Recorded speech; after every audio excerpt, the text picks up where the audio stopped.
With due respect, Your Honor, KD का ये court hearing miss करना साफ कहता है कि उसके पास अपनी क्लाइंट की बेगुनाही का कोई सबूत नहीं। प्रोसिक्यूशन की गुजारिश है कि आप इस केस का फैसला सुनाएं। ठीक है।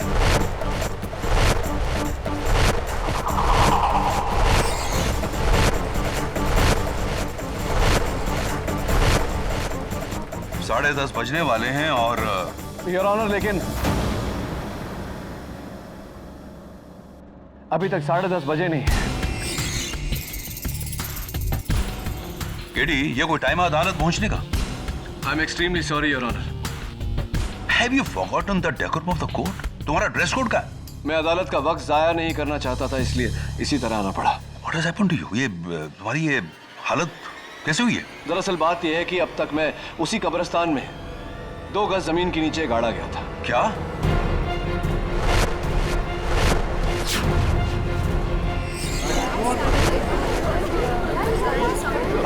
Court please. किसकी हरकत है ये? उसी की योर ऑनर, जो नहीं चाहता कि मैं मारियो के कातिल को ढूंढ निकालूं। तुमने उसका चेहरा देखा है? चेहरा तो नहीं देखा योर ऑनर, लेकिन उसकी आवाज सुनी है।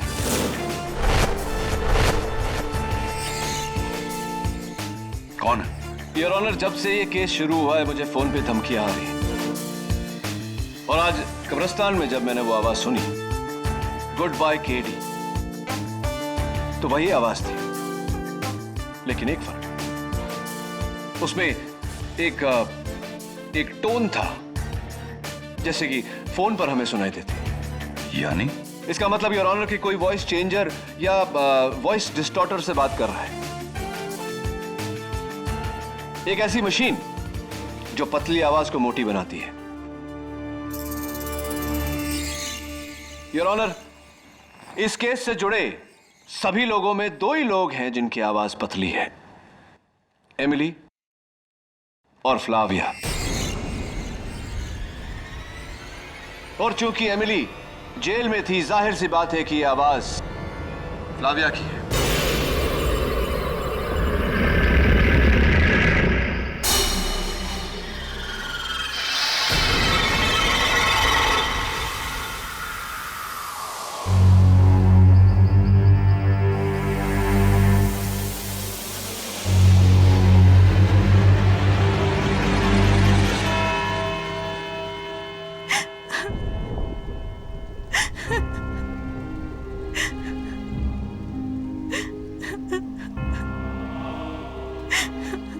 बी काम my child.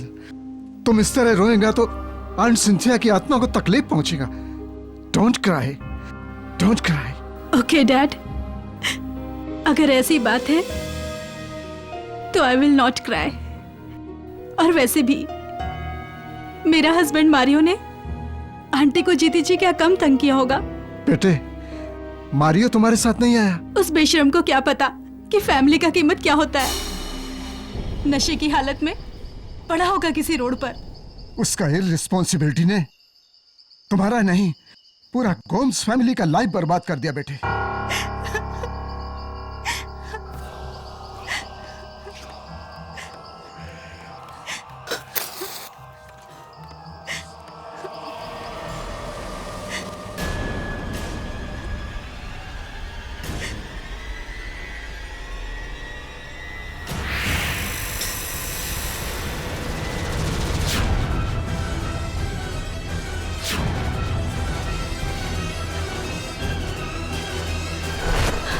Dad, C aunty का फ्यूनरल तो 2 दिन पहले हुआ था ना।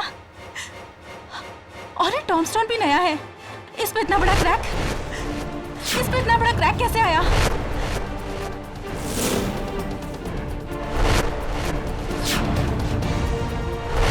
ये क्रैक? पता नहीं बेटा। ओह गॉड! और देखिए डैड, आसपास ये मिट्टी। डैड, ऐसा लग रहा है कि जैसे इसे किसी ने खोदा हो। What are you saying, Flavia? ये सिंथिया का कब्र कौन खोदा? कुछ तो गड़बड़ है। फ्लाविया, ये तुम क्या करता है? किसी का कब्र खोदना क्राइम है, क्राइम। ये तुम सिंथिया आंटी का कब्र क्यों? मुझे 100% यकीन है कुछ न कुछ जरूर गड़बड़ है, और मुझे तो डर है कि कहीं मारियो ने आंटी का कब्र खोदा होगा। मारियो ऐसा क्यों करेगा? पूरी जायदाद का झगड़ा पता होने के बाद भी आप ऐसे सवाल पूछ रहे हो? लेकिन please dad, help me.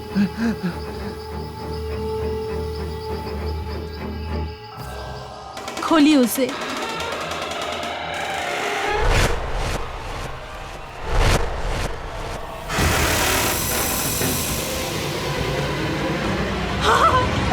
Mario!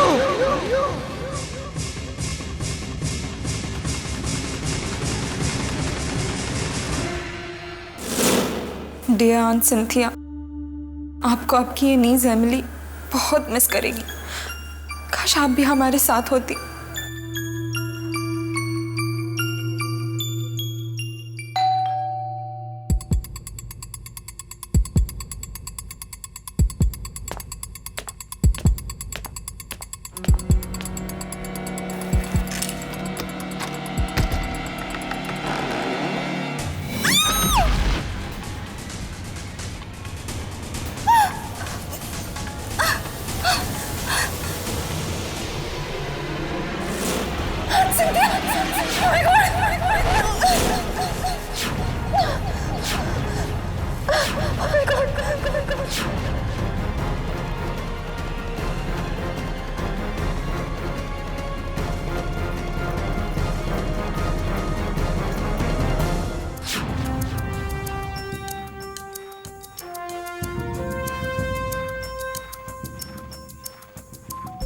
अजीब, बहुत अजीब। किसने मारा इसे इसका गला घोंटकर?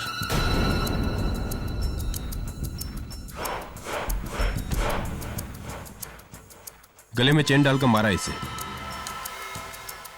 ये देखो, इसके गले पे चेन की कड़ियों के निशान साफ दिखाई दे रहे हैं। साफ, ये चेन मिली बार कोने में।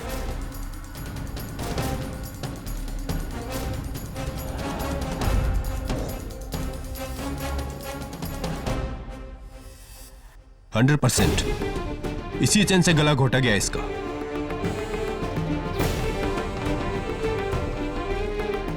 और रिचर्ड, मेरी भांजी एमिली का पति। बट इंस्पेक्टर, ये चेन रिचर्ड्स का नहीं है, एमिली का है। एमिली रहती कहाँ है? रिचर्ड, आंट सिंथिया की बॉडी हमारे घर पे, इतनी दूर उस ग्रेवयार्ड से। नहीं, मुझे नहीं पता कैसे। अब मैं क्या करूं? Oh my God, I'm so scared. क्या करूं? रिचर्ड, बॉडी बहुत भारी है, मैं उसे नहीं उठा सकती। तुम कब पहुंच रहे हो घर? जल्दी आओ वरना पुलिस। Oh my God, दरवाजा खुला है।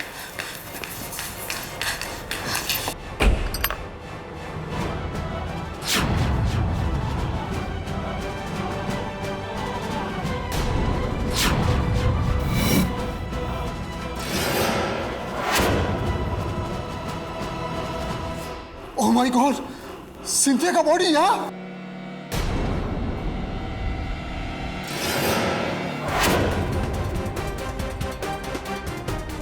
मुझे कुछ नहीं पता, मैंने कुछ नहीं किया है। ये सब मारियो की चाल है,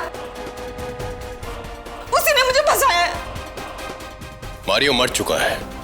What? और उसे तुमने मारा है। You are under arrest, Mrs Emily Francis. नहीं, मैंने कुछ नहीं किया, मैंने किसी को नहीं मारा, ये सब झूठ है। चलो। नहीं, मैंने कुछ नहीं किया, छोड़ दो मुझे। नहीं।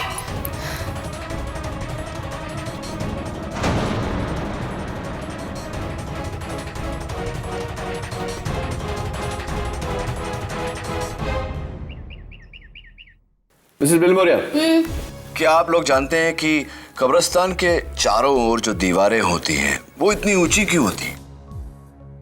नहीं सर, क्यों? सिंपल, क्योंकि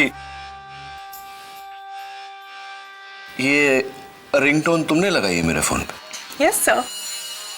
bad ringtone. Hello, Richard Francis तुम्हारे पास अपनी बीवी का केस लेकर आएगा। उसका केस मत लेना, वरना पछताओगे। अच्छा, really? Thank you for the advice, लेकिन आप कौन? Hello hello, that's weird, like your ringtone, that's also weird, please change it. Yes, sir. So I'll get that.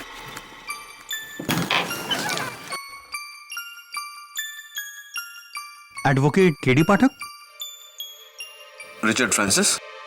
आपको कैसे पता? मेरे जासूस चारों ओर फैले हुए हैं. Just joking. बताइए मिस्टर फ्रांसिस, आपका कौन सा केस है जो मुझे नहीं लेना चाहिए? रिचर्ड, मुझे बहुत डर लग रहा है. मुझे इस लॉकअप में अकेले मत छोड़ो. यहाँ आसपास सारे खूनी हैं, लेकिन मैंने किसी को नहीं मारा. किसी को नहीं मारा मैंने. किसी का खून नहीं किया. किसी को नहीं मारा मैंने.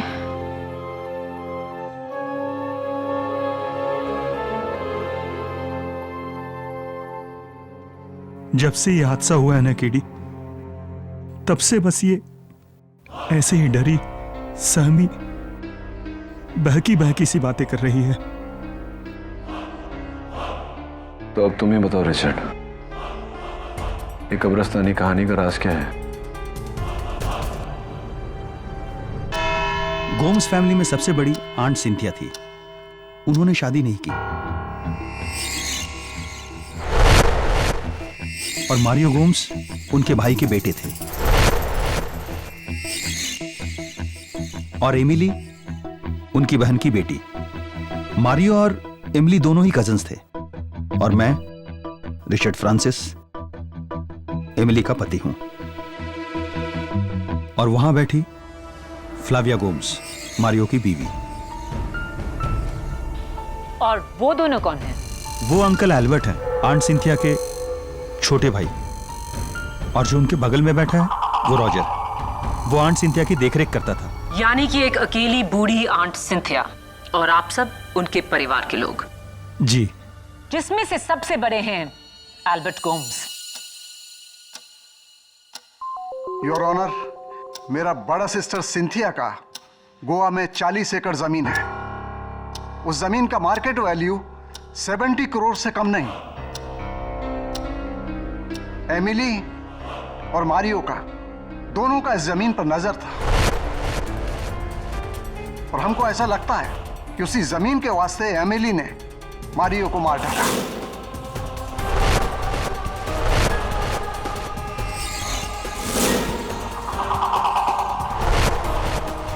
मेरा भी यही शक है योर ऑनर. 8 मार्च को सेंट मार्क्स कब्रिस्तान से जब पुलिस को सिंथिया गोम्स की कब्र से उनके भतीजे मारियो गोम्स की लाश मिली, तो उसके साथ एमिली की ये चेन भी मिली, जिससे मारियो गोम्स का गला घोटा गया था.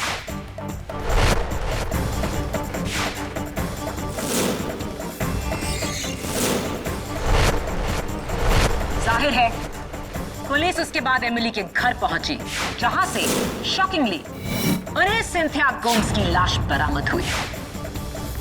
शॉक तो मैं आपकी बातों से हूं प्रोसिक्यूटर साहिबा.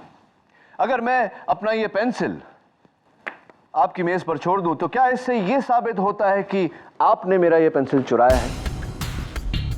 Definitely not. Your honour, Cynthia Gomes की लाश को कोई एमिली के दरवाजे पर छोड़ गया था. इसका क्या सबूत है? किसी ने उस लाश को वहां लाते हुए देखा? इसका कोई सबूत नहीं, लेकिन एमिली को किसी ने लाश ले जाते हुए भी नहीं देखा. लेकिन छुपाते हुए देखा inspector Dave, mister Albert Gomes और फ्लाविया गोम्स ने. और सिर्फ जुर्म को छुपाया जाता है. ये जुर्म एमिली ने किया क्योंकि उसके जूतों के निशान कब्रिस्तान में मिले. योर ऑनर, उस कब्र के पास गड़े फुटप्रिंट्स की फोटोग्राफ्स जो एमिली के सैंडल्स की हैं, ये सैंडल्स जो इंस्पेक्टर दवे को उस दिन एमिली के घर से मिले.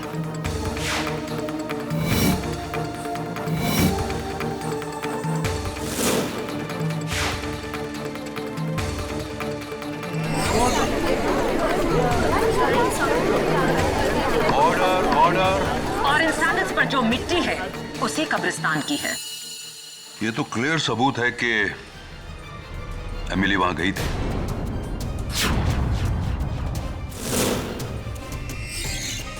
और इतना बेहतरीन प्लान लेकर मारियो को मारकर उसकी लाश को ऐसी जगह छुपाना जहां उसे ढूंढने की कोई सोच भी नहीं सकता।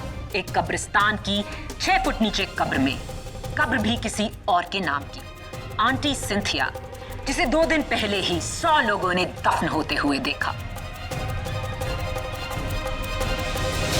कहना पड़ेगा एक्सीलेंट हाइडिंग प्लेस एमिली, लेकिन अफसोस सिंथिया की लाश को ठिकाने लगाते हुए इंस्पेक्टर दवे ने एमिली को रंगे हाथों पकड़ा और जीनियस प्लान फ्लॉप हो गया। योर ऑनर, मुझे प्रोसिक्यूटर साहिबा को याद दिलाने की कोई जरूरत नहीं कि हर मर्डर का एक मोटिव होता है, कत्ल की वजह। और एमिली के पास कत्ल की कोई वजह नहीं थी, क्योंकि आंटी सिंथिया ने खुद अपनी जायदाद इसी वसीयत में एमिली के नाम लिख दी थी। अजीब बात है मिस्टर डिफेंस काउंसिल। बिल्कुल एक ऐसी वसीयत मेरे पास भी है जिसमें जायदाद का वारिस एमिली नहीं, मारियो गोम्स है।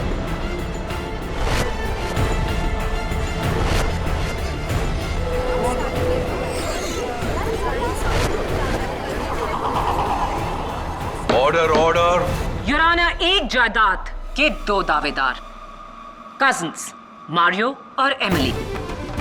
इसीलिए एमिली ने मारियो की जान ली, ताकि मारियो की मौत के बाद सारी जायदाद एमिली फ्रांसिस के नाम हो।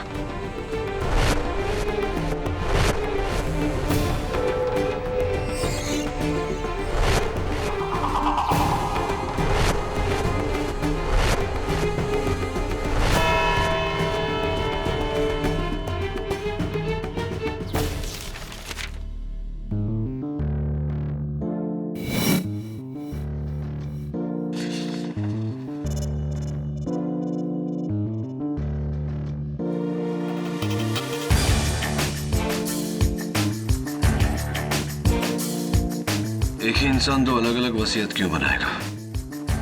मैटर वही, डेट भी सेम, सिर्फ नाम अलग। निधि, आंटी सिंथिया कहां तक पढ़ी थी? सर, रिपोर्ट के मुताबिक वो एक एमकॉम ऑनर्स थी। एमकॉम? फिर सिग्नेचर की जगह अंगूठा क्यों लगाया? Strange. May be not. Nidhi, Parkinson's disease था उन्हें। वो क्या है? मिसेस बिलमोरिया, पार्किंसंस डिजीज, जहां मरीज के हाथ पांव हिलते हैं, ट्रेमर होते हैं, इसीलिए वो पेन उठाकर सीधा सिग्नेचर नहीं कर पाते, जिसके कारण आंटी सिंथिया ने अंगूठा लगाया था। Please change this ringtone. KD Pathak? KD Pathak, इस केस को छोड़ दो वरना पछताओगे। सुनिए मिस्टर धमकी वाले, मैं हेलो हेलो। वो इच धमकी वाला फोन? तुम ये कॉल ट्रेस क्यों नहीं कर सकते? अनट्रेसेबल नंबर है मिसेस बिलमोरिया। नेवर माइंड, वो उसका काम कर रहा है, हम अपना काम करेंगे। निधि, गैजेट ऑफिस से पता करो कि ये दोनों स्टैम्प पेपर्स किस डेट पे इशू हुए थे। योर ऑनर, सिंथिया गोम्स की 2 वसीयत, दोनों पर सब्जेक्ट मैटर एक समान, डेट्स भी सेम, लेकिन इनमें से एक उनकी मौत के पहले बनाई गई थी और दूसरी उनकी मौत के बाद।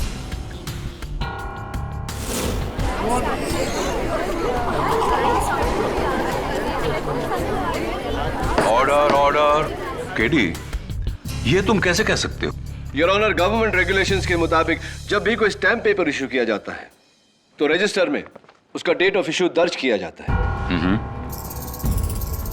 एमिली गोम्स के नाम जो वसीयत है उसका स्टैम्प पेपर 9 महीने पहले इशू किया गया था, लेकिन मारियो गोम्स के नाम जो वसीयत है उसका स्टैम्प पेपर सिंथिया गोम्स के मौत के 2 दिन बाद इशू किया गया है।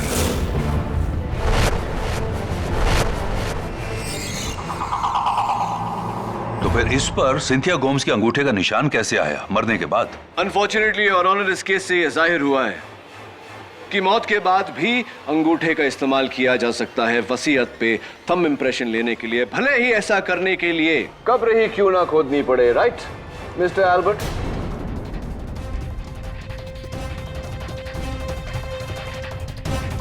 मिस्टर एल्बर्ट, ये कब्र खोदने का शवल आपका ही है या नहीं? इज इट योर्स और नॉट? जी जी, ये शवल मेरा ही है, लेकिन 2 महीने पहले रॉजर ने मुझसे बोरो किया था। योर ऑनर, मैं रॉजर को कटघरे में बुलाने की इजाजत चाहता हूं। इजाजत है। मिस्टर रॉजर परेरा, ये आपके हाथ को क्या हुआ? वो पिछले संडे मैं मोटरसाइकिल से गिर गया था तो फ्रैक्चर हो गया।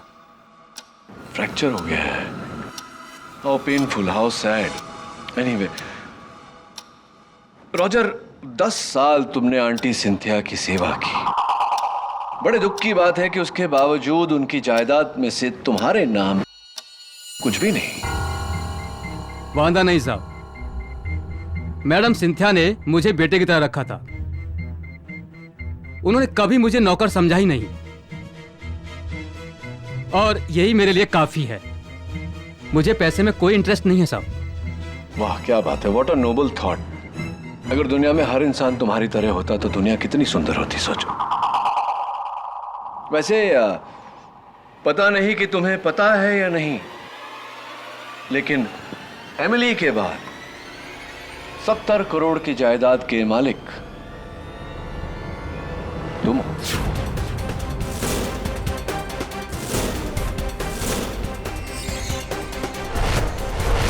यानी कि अगर एमिली को कुछ हो जाता है, फांसी हो जाती है या उम्र कैद भी हो जाती है, तो तुम सीधा डायरेक्ट नौकर से मालिक।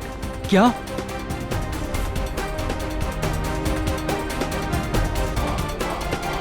सिलेविया मैडम ने तो मुझसे झूठ बोला। उसने कहा कि मेरा नाम जायदाद में कहीं है ही नहीं। रियली?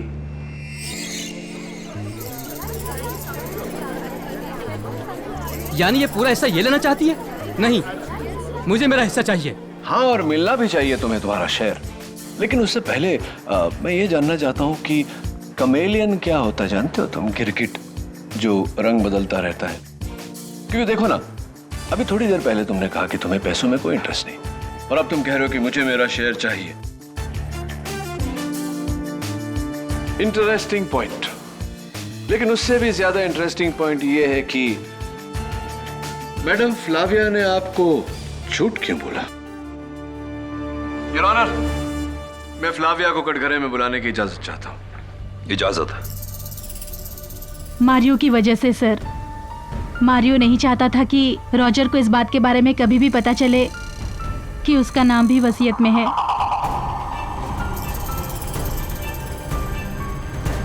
मारियो ने मुझे धमकी दी थी कि ये बात मैं उसे कभी ना बताऊं।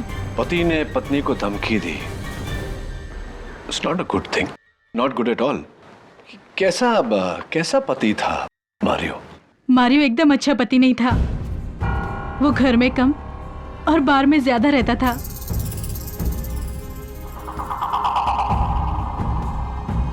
उसकी शराब पीने की गंदी आदत और उस पर सी अय्याशियां।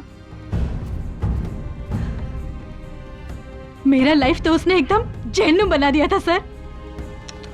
शायद इसीलिए तुमने सोचा कि उसे जहन्नुम पहुंचा दो, है ना? Objection your honour. Sustained. Sorry your honour. Sorry Flavia, तुम्हारा दिल दुखाने का मतलब नहीं था मेरा। एनीवे, अगला सवाल।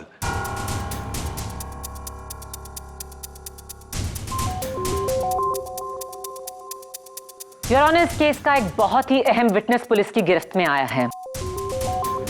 उस कब्रिस्तान का पहरेदार पीटर डिसूजा।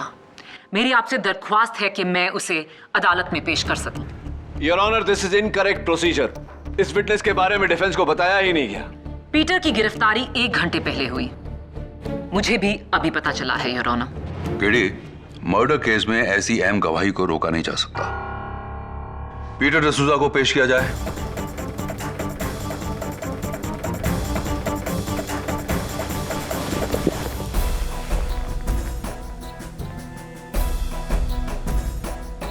हमको माफी दे दो जज साहब, हमसे बहुत बड़ा मिस्टेक हुआ।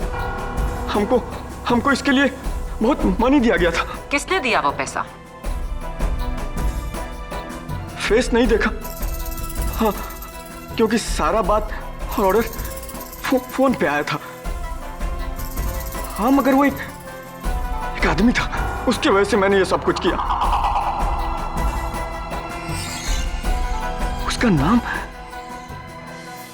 उसका नाम रिचर्ड था साहब। नहीं, मैंने किसी को फोन नहीं किया।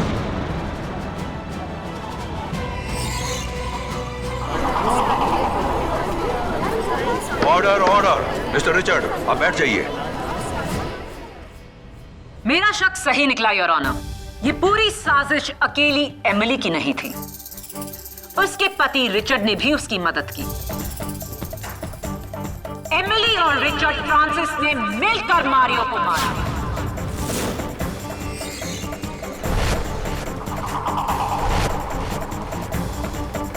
Your honour, may I approach the bench?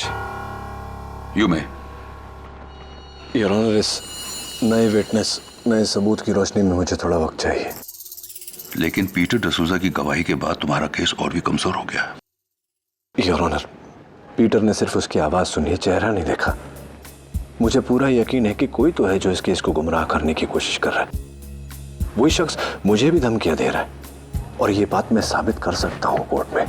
Your honour please take more time. तो तुम्हें यह काम जल्द से जल्द करना पड़ेगा केडी, क्योंकि कल सुबह 9:30 से 10:30 के बाद इस केस की अगली तारीख 10 दिन बाद की है। तुम 10 दिन तक इंतजार करना चाहोगे या? नहीं योर ऑनर, 10 दिन में कुछ भी घुमाया जा सकता है। Tomorrow morning is okay. Granted. Thank you your honour. इस केस की सुनवाई कल सुबह 9:30 से 10:30 के बीच में की जाएगी। तब तक के लिए अदालत मुलतवी की जाती है।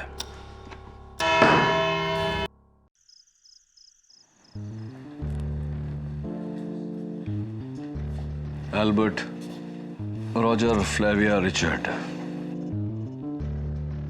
ये चारों अभी भी शक के दायरे में। इन चारों में से कोई भी हो सकता है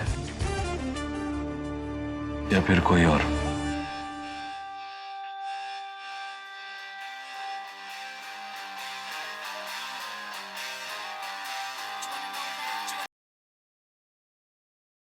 बोलिए मिस्टर धमकी सिंह। कल सुबह अदालत मत आना, वरना मारियो के साथ जो हुआ तेरे साथ भी होगा केडी। Bloody idiot। किसी का खून नहीं किया, किसी को नहीं मारा मैंने। जी ये शवल मेरा ही है, लेकिन 2 महीने पहले रॉजर ने मुझसे बोरो किया था। नहीं, मुझे मेरा हिस्सा चाहिए। मारियो एकदम अच्छा पति नहीं था। उसका नाम रिचर्ड था साहब। नहीं, मैंने किसी को फोन नहीं किया। मेरा शक सही निकला योर ऑनर। एमिली और रिचर्ड फ्रांसिस ने मिलकर मारियो को मारा।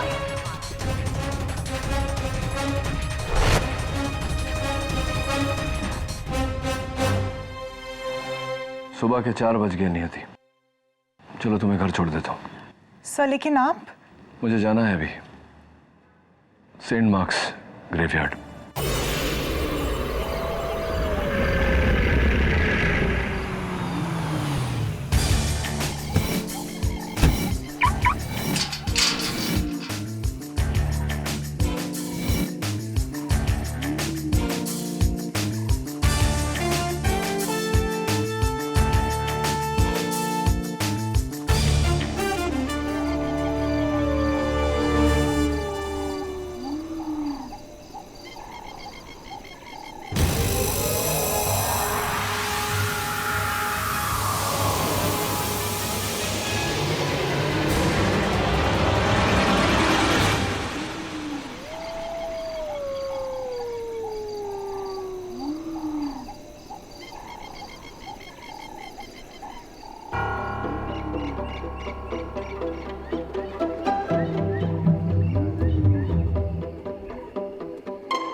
Good bye KD.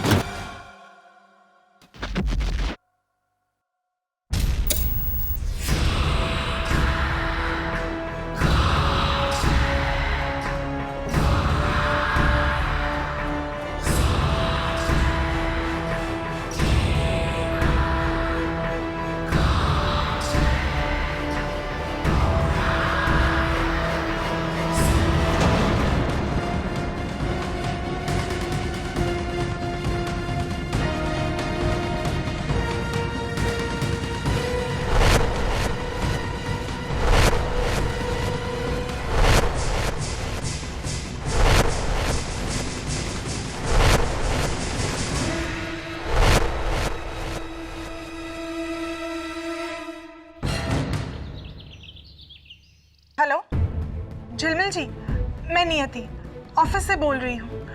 KD sir अब तक ऑफिस ही नहीं आए और 9:30 बजे हमें कोर्ट पे पहुँचना है। जी मैंने उनका फ़ोन ट्राई किया और बिल्कुल आउट ऑफ रीच है। हाँ, सुबह के 4:30 बजे वो कब्रिस्तान गए थे। I mean I hope he is okay, I am worried.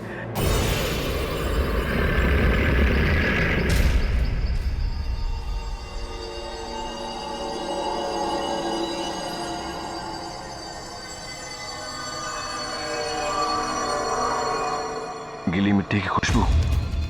Oh my God, this is not good, Mr. K.D. Pathak, not good at all. Is anybody there?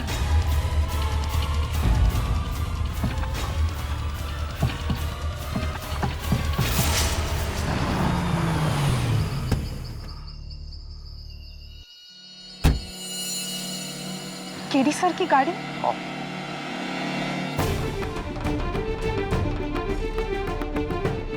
Calm down, K.D. Easy. Panic मत करो। Panic करोगे तो सांसें तेज चलेगी, oxygen खत्म हो जाएगा। Easy. You can do it. Okay. Let's think about this. Next step. Cell phone. Right. Cell phone.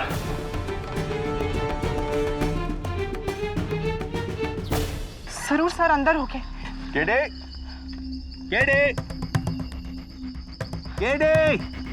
झिलमिल जी, यहाँ नहीं, कब्रिस्तान के अंदर। अरे नियति, एक जिंदा आदमी कब्रिस्तान में क्या करेगा? कहीं बाहर होगा। केडे। ठीक है, मैं अंदर जा रही हूँ। नियति, मेरी लड़की मरवाएगी क्या? KD sir, sir, sir. Damn. No signal. Oh, come on. I can't die in a coffin. Alive. That's very silly.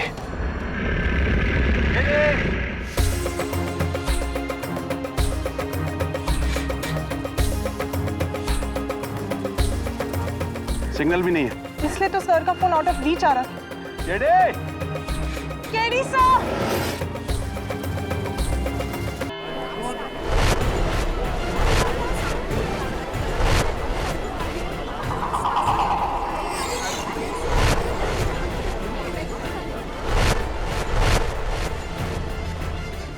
KD कहाँ रह गया? अजीब बात है, इतने सालों में कभी किसी केस में वो लेट नहीं आया। अभी आज क्या हो गया? ओह गॉड, अब तो केस का वक्त हो गया है, हमें कोर्ट चलना होगा। क्या करें? तो मैं तब से यही तो कह रहा हूँ ना नियति, चलो। नियति का टेक्नो रिंग ट्यून बजाता हूँ, शायद कोई सुन ले।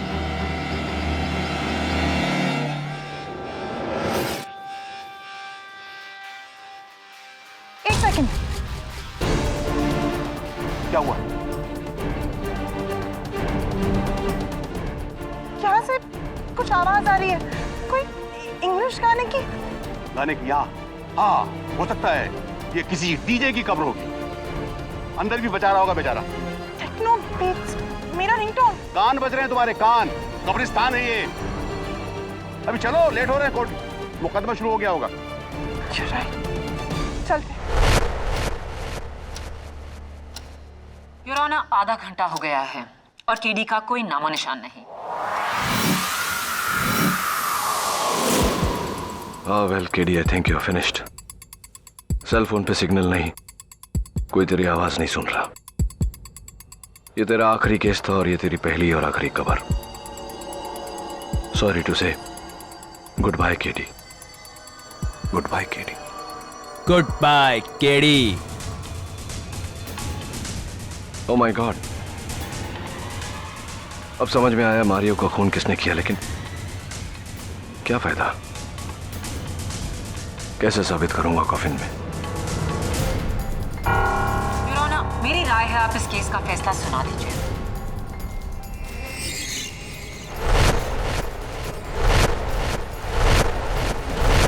नहीं माया, मैंने केडी को 1 घंटे की मोहलत दी थी।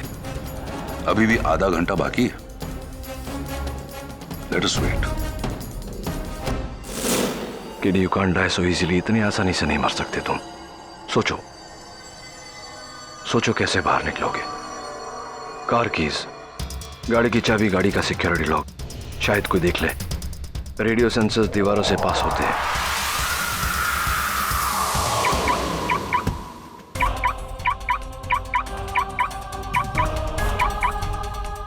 झिलमिल जी, गाड़ी की लाइट।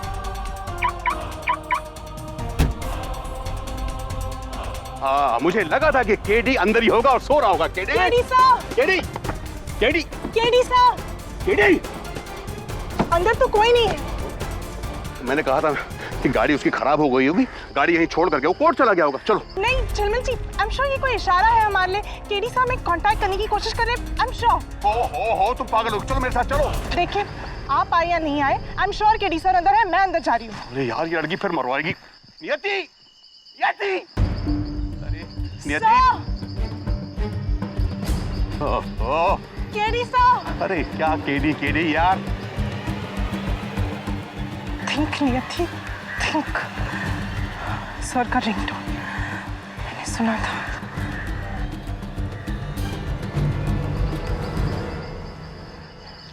इस कबर में।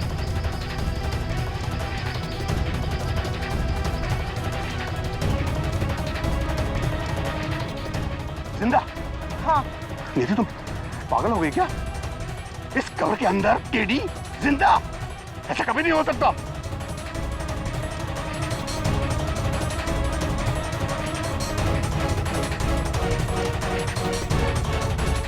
झिलमिल जी, ये देखिए, यहाँ की तारीख है 1991,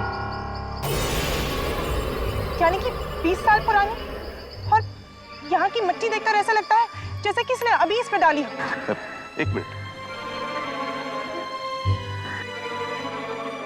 आई एम वेरी सॉरी नियति। क्या हुआ? नहीं, मुझे लगा था कि कुछ तुम में, लेकिन नहीं। Intelligent, fantastic. क्या तुमने ढूंढ निकाला है। एकदम इस कब्र की मिट्टी ताजा है। ऐसा है, लगता है कि अभी अभी ये कब्र को दफनाया गया है। झिलमिल जी, हमें ये खोदना होगा अभी इसी वक्त। मैं नहीं खोदूंगा कब्र। लेकिन आप ही तो। नहीं, मैं कब्र को हाथ नहीं लगा सकता। मैं अच्छा ठीक है, आप किसी की मदद तो ले सकते हैं ना।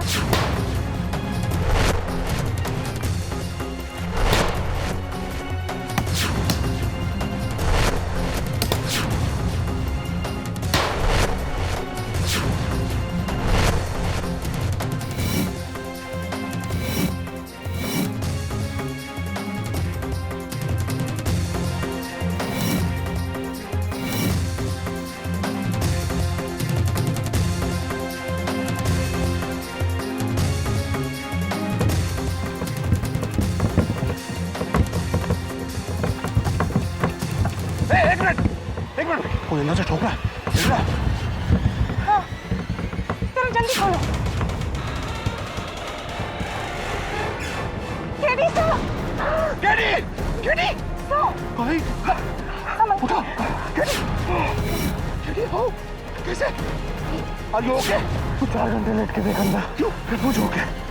नहीं, एक दिन तो लेट नहीं है। चलो जल्दी, अदालत, अदालत। With due respect, Your Honor, KD का ये कोर्ट हियरिंग मिस करना साफ कहता है कि उसके पास अपनी क्लाइंट की बेगुनाही का कोई सबूत नहीं। प्रोसिक्यूशन की गुजारिश है कि आप इस केस का फैसला सुनाएं। ठीक है।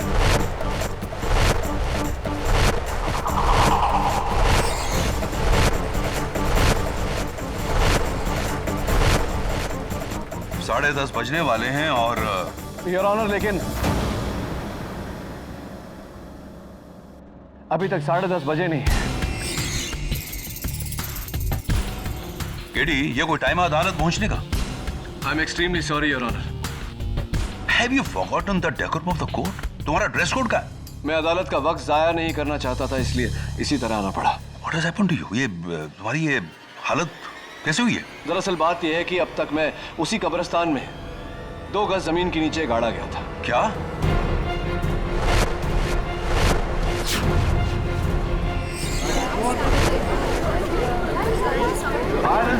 प्लीज। किसकी हरकत है ये? उसी की और ऑनर, जो नहीं चाहता कि मैं मारियो के कातिल को ढूंढ निकालूं। तुमने उसका चेहरा देखा है? चेहरा तो नहीं देखा योर ऑनर, लेकिन उसकी आवाज सुनी है।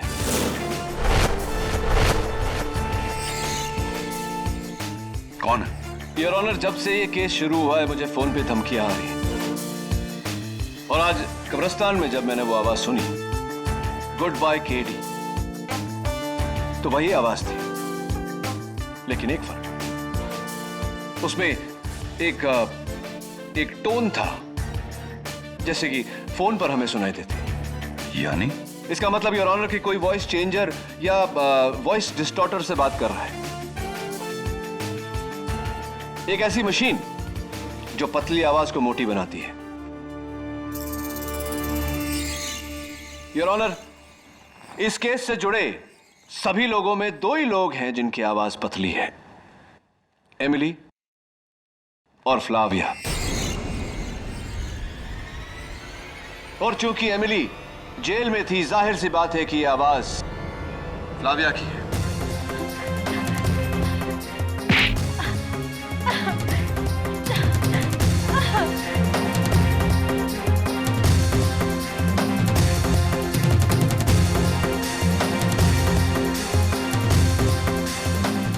मेरा हस्बैंड मारियो और मेरे डैड एल्बर्ट दोनों ने मिलकर एक झूठी वसीयत तैयार की और उसके ऊपर सिंथिया आंटी के लाश के अंगूठे का निशान लगाया।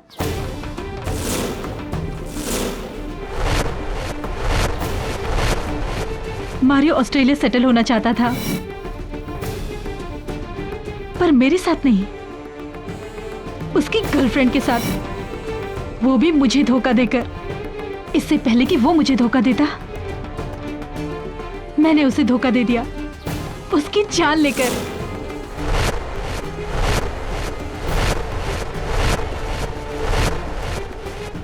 उस दिन मैं एमिली के घर गई।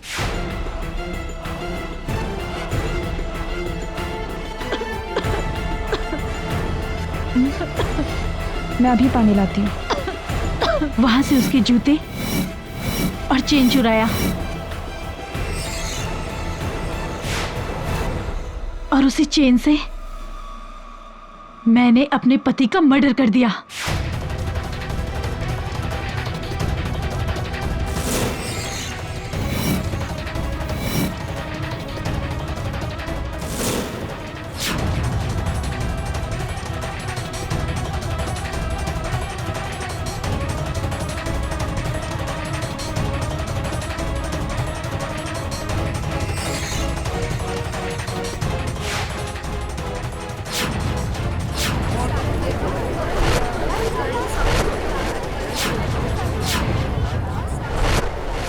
राइट।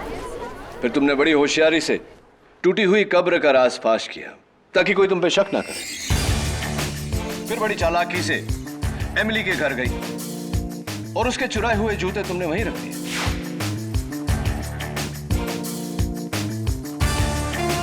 ताकि दवे को इन्वेस्टिगेशन के दौरान वो वहां से बरामद हो।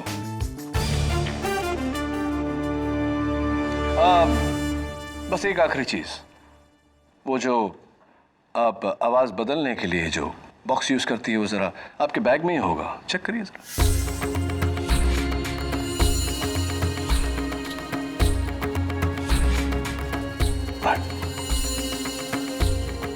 इस वॉइस चेंजर के जरिए मैंने कब्रिस्तान के कब्र खोदने वालों को रिश्वत दी और उन्होंने मेरे ही कहने पर मारियो की लाश वहीं पर दफन कर दी और आंटी सिंथिया की लाश एमिली के घर छोड़ दी।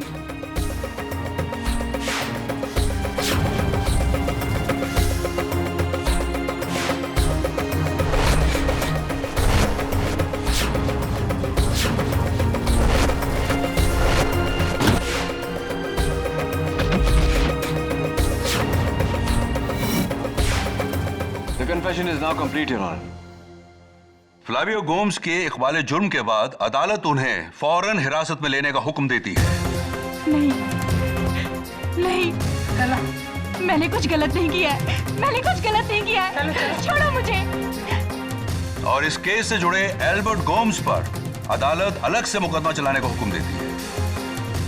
और एमिली फ्रांसिस, इन्हें अदालत मारियो गोम्स के कत्ल के इल्जाम से बाइज्जत बरी करती है।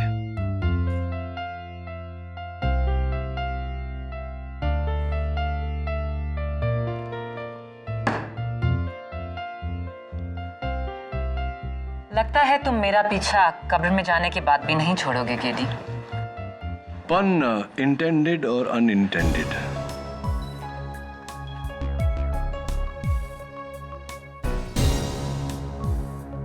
Congratulations.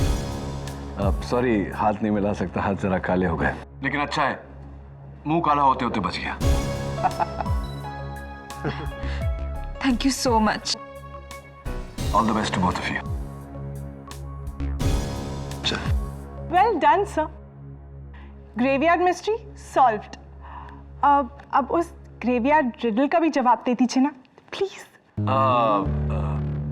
नियति, पहले मुझे बहुत फनी लगता था, लेकिन खुद कब्र में जाने के बाद I don't find it funny anymore. Sir, please, मुझे जानना है. I'm very curious. जानना? Sir, नहीं, please बताइए ना. क्यों कब्रिस्तान के चारों ओर ऐसी ऊंची-ऊंची दीवारें होती हैं? Why? Okay, if you insist.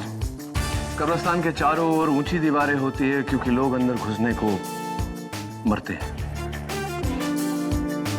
See, I told you it's not funny anymore. Am I right or am I right?